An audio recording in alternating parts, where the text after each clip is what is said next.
బేసిక్గా వీసీ గారిని కూడా పిలిచి మాట్లాడారు అని అంటే ఏంటి ఉద్దేశం ఏంటి? అంటే ప్రజలకి వాస్తవాలు తెలుస్తున్నాయా తెలుస్తలేవా, అసలు యూనివర్సిటీకి భూమి ఇచ్చిందా ఇవ్వలేదా ప్రభుత్వం, ఇస్తే ఎంత భూమి ఇచ్చిండ్రు, యాక్చువల్గా ఇప్పుడు ఎంత పొజిషన్లో ఉంది, మధ్యలో ఈ 400 ఎకరాల పంచాయతీ ఉంది, ఇవి యూనివర్సిటీ భూములా, ప్రభుత్వ భూములా, లేదా ప్రైవేట్ వ్యక్తులకు సంబంధించిన భూములా, ఎవరికి దోచినట్టు వాళ్ళు. దానికంటే నా మెయిన్ క్వశ్చన్ ఏంటంటే ఆయన వీసీ, ఆయన మీరు పిలిస్తే రావాల్సిన అవసరం ఉంటుందా?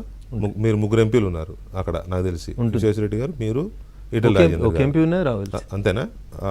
ఇప్పుడు ఒక ఎమ్మెల్యే గారికి ఒక ఎంపీ గారికి ఉండేటువంటి అధికారాలు ఏంటంటే తన జ్యూరిడిక్షన్లో సంబంధించిన ఏ అంశానికి సంబంధించి అయినా ఏ అధికారితోటైనా కలిసి సమీక్షించుకునేటువంటి అధికారం ఆ ఎమ్మెల్యేకి ఉంటుంది, ఆ ఎంపీకి ఉంటుంది. ఓకే, నేను ఎందుకు అడిగాను, లేకపోతే గవర్నర్. చాలా మంది ఏమనుకుంటారంటే ఎమ్మెల్యేలు పిలిస్తే పోతారా, ఎంపీలు పిలిస్తే పోతారా అనేటువంటి ఒక డైలమాలు ఉంటుంది.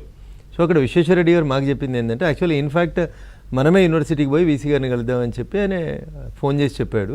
చెప్తే ఇన్ఫ్యాక్ట్ ఇక్కడ ఉన్నటువంటి గందరగోళ పరిస్థితులలో మీరు వస్తే మళ్ళీ దానికి రాజకీయ రంగు పులుముకుంటుంది, కావాలని వెళ్ళారు, కావాలని గొడవ చేస్తూ ఉన్నారు. When the matter is pending before the supreme court, మళ్ళీ వీళ్ళు వచ్చి ఏదో యూనివర్సిటీలో ఉద్రిక్తతను రెచ్చగొట్టినారనే ఇష్యూ వస్తుంది సార్.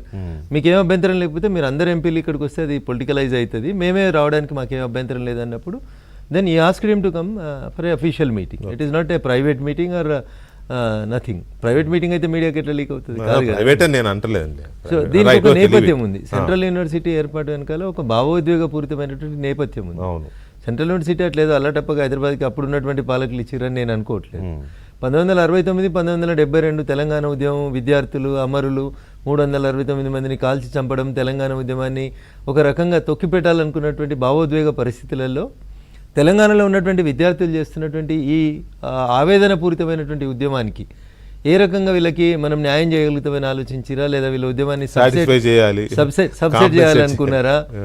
ఆ చనిపోయినటువంటి 369 మంది కుటుంబాలు, విద్యార్థులు, ఆ త్యాగాలు అదంతా చూసి, ఆ గొడవ అంతా చూసిన తర్వాత అప్పుడు ఒక 6 సూత్రాల ఫార్ములాని తీసుకురావాలి, తెలంగాణకి ఆంధ్రప్రదేశ్కి మధ్యలో ఉన్నటువంటి విభేదాలని తగ్గించాలనే ఉద్దేశం కొద్దీ ఒక 6 సూత్రాల ఫార్ములాని తెచ్చి తెలంగాణలో ఒక పెద్ద యూనివర్సిటీ పెడదాం, ఇక్కడ ఉండేటువంటి పిల్లలతో పాటు దేశవ్యాప్తంగా ఉండే పిల్లలకి ఒక మంచి చదువుకోవడానికి ఒక ఫెసిలిటేట్ జరగాలని చెప్పి ఒక హైదరాబాద్ సెంట్రల్ యూనివర్సిటీని పెట్టాలని దేశంలో ఎప్పుడూ లేనట్టు భారత పార్లమెంట్లో చర్చ జరిగి ఆర్టికల్ 317కి ఒక సవరణ చేసి ఆర్టికల్ 371 ద్వారా హైదరాబాద్కి సెంట్రల్ యూనివర్సిటీని మంజూరు చేస్తూ భారత ప్రభుత్వం జీవో నెంబర్ 34 1974లో ఒక జీవోని ఇష్యూ చేయడం జరిగింది. ఇది మీరు అడిగినటువంటి దాని పుట్టు పూర్వోత్తరాలు ఆ అంటే రావడానికి కారణం కూడా నేను మీకు అప్పుడు ఉవ్వెత్తిన ఇస్తున్నటువంటి తెలంగాణ ఉద్యమ జ్వాలలోంచి వచ్చినటువంటి 6 సూత్రాల రాజీ ఫార్ములా ఏదైతే 6 పాయింట్ ఫార్ములాలో భాగంగా భారత పార్లమెంట్ లో చర్చించి ఒక సెంట్రల్ యూనివర్సిటీని ఏర్పాటు చేయడం అనేది ఇండియన్ హిస్టరీ లోపల ఫస్ట్ టైం జరిగింది. ఆర్టికల్ 371కి సబ్ క్లాస్ ఈని జోడించి సెంట్రల్ యూనివర్సిటీని పెట్టాలని ఒక గెజిట్ని భారత ప్రభుత్వం ప్రకటించింది. ఈ గెజిట్ ఇచ్చిన దాని ప్రకారం ఇది 1974 నుంచి ఈ చట్టం అమల్లోకి వచ్చింది. The university of Hyderabad act 1974, act number 39 of 1974 అని ఒక చట్టాన్ని తీసుకొచ్చి భారత రాష్ట్రపతి గారు, భారత ప్రభుత్వము ఆమోదించినటువంటి ఒక గెజిట్ ద్వారా ఈ యూనివర్సిటీ వచ్చింది. ఈ యూనివర్సిటీ వచ్చిన తర్వాత నెక్స్ట్ స్టెప్ ఏం జరిగింది, దీనికి ప్లేస్ ఎక్కడ అలాట్ చేయాలంటే భాగ్యనగరానికి ఒక 20 కిలోమీటర్ల దూరాన పెట్టాలని అనుకున్నారు.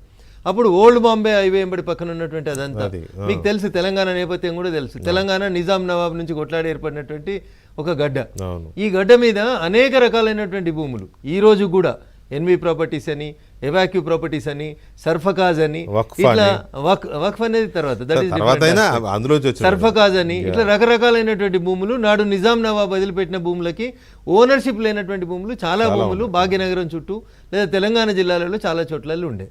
ఎప్పుడైతే భారత ప్రభుత్వం పార్లమెంట్ ద్వారా చట్టం చేసి సెంట్రల్ యూనివర్సిటీని హైదరాబాద్లో పెట్టాలనుకుందో ఇమీడియట్గా అప్పుడున్నటువంటి ఈ రాష్ట్రంలో అధికారంలో ఉన్నటువంటి ప్రభుత్వం ఒక కేబినెట్ సమావేశాన్ని ఏర్పాటు చేసి దానికి భూమిని అలొకేట్ చేసింది వెంకటకృష్ణ గారు.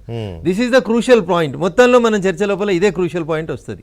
21/2/1975, 74లో భారత పార్లమెంట్ చట్టం చేసి యూనివర్సిటీ పెడితే ఆంధ్రప్రదేశ్ ప్రభుత్వం 21/2/1975 రోజున నాటి విద్యాశాఖ కార్యదర్శి గారితో యూనివర్సిటీ ఆఫ్ హైదరాబాద్కి భూముల్ని అలొకేట్ చేస్తూ ఎక్కడ ఏ సర్వే నెంబర్లో ఎంత అలొకేట్ చేసినామని చెప్పి అప్పుడు officer on duty central university గారికి లీగల్గా వారు ఒక లెటర్ రాసి ఈ భూముల్ని హ్యాండ్ ఓవర్ చేస్తూ తీసి ఇవ్వడం జరిగింది. అయితే ఎంత భూమి ఇచ్చిర్రు సెంట్రల్ యూనివర్సిటీకి? This is the next question. అవును. ఇదేదో ఇప్పుడు నేను తయారు చేసిందో లేకపోతే ఇంకెవరో తయారు చేసినటువంటి డాక్యుమెంట్ కాదు. ఇది 1975లో అప్పుడు ఉన్నటువంటి ఉమ్మడి ఆంధ్రప్రదేశ్ ప్రభుత్వం